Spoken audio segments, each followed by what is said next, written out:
All right, so got myself an ultrasonic cleaner yesterday. Been wanting one for a while.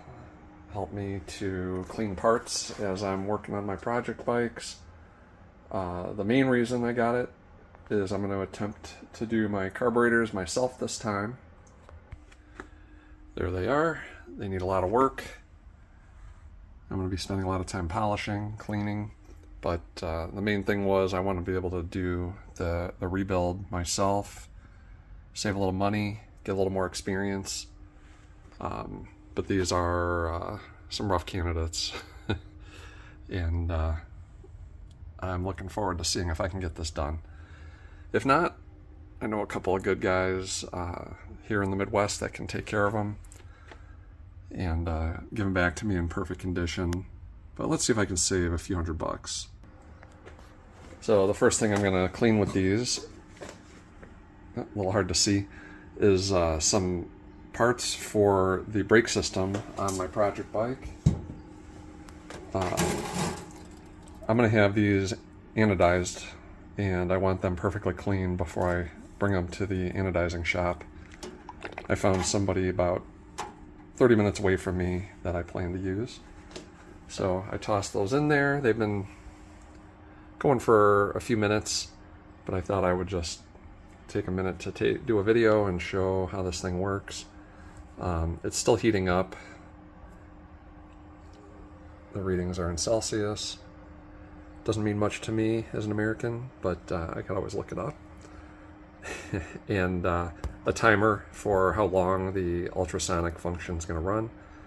I don't know how it's going to sound on the phone. It's kind of a horrible sound, but here we go.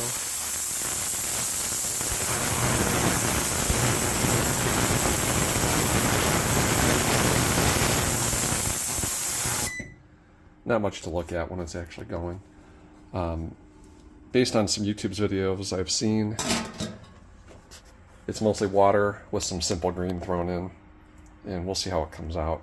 I got those parts fairly clean, but I could see one of the return holes in the master cylinder had some really crusty old brake fluid in it, and I expect it'll come out clean, but I will see.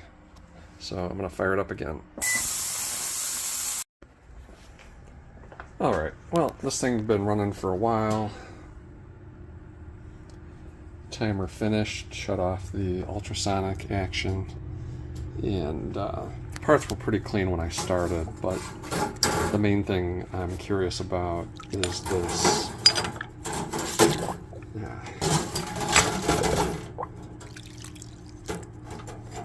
In the master cylinder, it's pretty hot. The smaller orifice there was pretty jammed up with brake fluid, and let's see if I can zoom in. Looks pretty clear, so I'd say this is a success.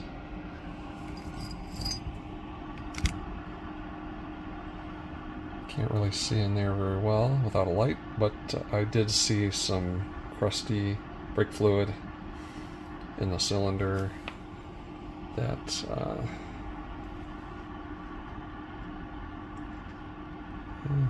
doesn't look bad.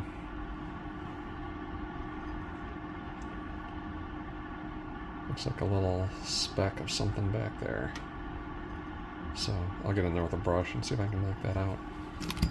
But anyway, this should be pretty helpful when it's time to do my carbs. And I'm going to be shipping these parts out to be anodized today.